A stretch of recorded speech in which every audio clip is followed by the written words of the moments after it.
আসসালামু আলাইকুম বন্ধুরা, সবাই কেমন আছেন? আজকে নিয়ে চলে এলাম বেগুন ভর্তার রেসিপি।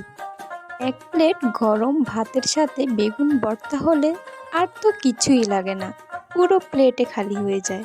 চলুন বন্ধুরা, রেসিপিটা শুরু করা যাক। আমি একটি কড়াইয়ে সামান্য পরিমাণ তেল দিয়ে 3টা পেঁয়াজকে কুচি করে দিয়েছি আর একটা গোটা রসুনকে কুচি কুচি করে দিয়েছি। তারপর পেঁয়াজ আর রসুনের কোয়াগুলো ভালোভাবে তেলে ভেজে নেব।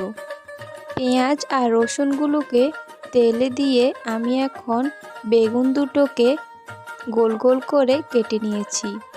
বেগুনগুলোর মধ্যে সামান্য পরিমাণ লবণ দিয়ে আর সামান্য পরিমাণ হলুদের গুঁড়ো দিয়ে এখন ভালোভাবে মেখে নেব। তারপর পেঁয়াজ আর রসুনের বেরেস্তাগুলো হয়ে গেছে, এখন এগুলোকে নামিয়ে ফেলেছি। এরপর কয়েকটা গোটা শুকনো মরিচ তেলে ভেজে নিয়েছি। ভাজা হয়ে গেলে এগুলো এখন নামিয়ে ফেলবো। তারপর দিয়ে দেব বেগুনগুলো। ওই তেলেই বেগুনগুলো ভেজে নেব, এখন একটু পোড়া পোড়া করে নেব।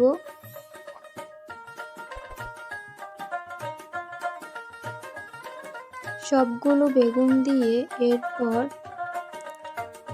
এক পিঠ হয়ে এলে ওই পিঠ এপিঠ করে উল্টিয়ে পাল্টিয়ে দেব, যাতে বেগুনগুলো ভালোভাবে সিদ্ধ হয়।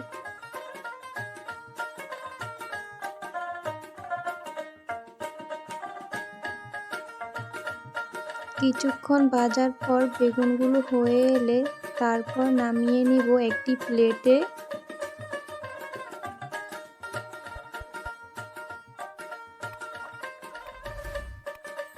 তারপর আরও কয়েক টুকরো বেগুন ছিল আর একটা টমেটোকে 3 টুকরো করে কেটে দিয়েছি তেলের উপরে।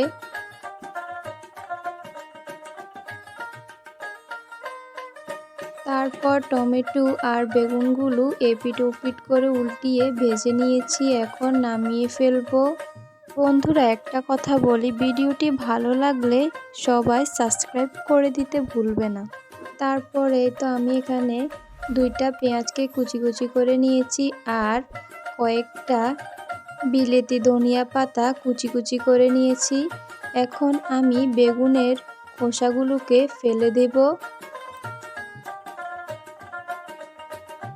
তারপর শুকনো মরিচের উপরের ডাঁটাটা ভেঙে ফেলে দেব।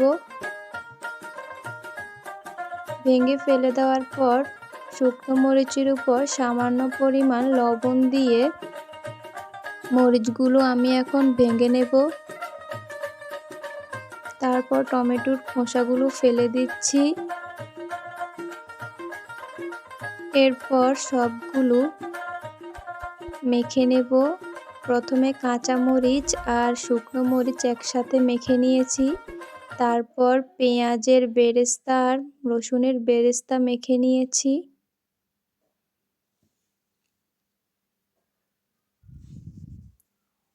তারপর ধনিয়া পাতাগুলো মেখে নিয়েছি। লবণটা একটু কম হয়েছে, আমি আবারও লবণ দিয়ে সামান্য পরিমাণ সরিষার তেল দিয়ে মেখে নিয়েছি। তারপরেই রেডি বেগুন ভর্তার রেসিপি। সবাইকে ধন্যবাদ বন্ধুরা।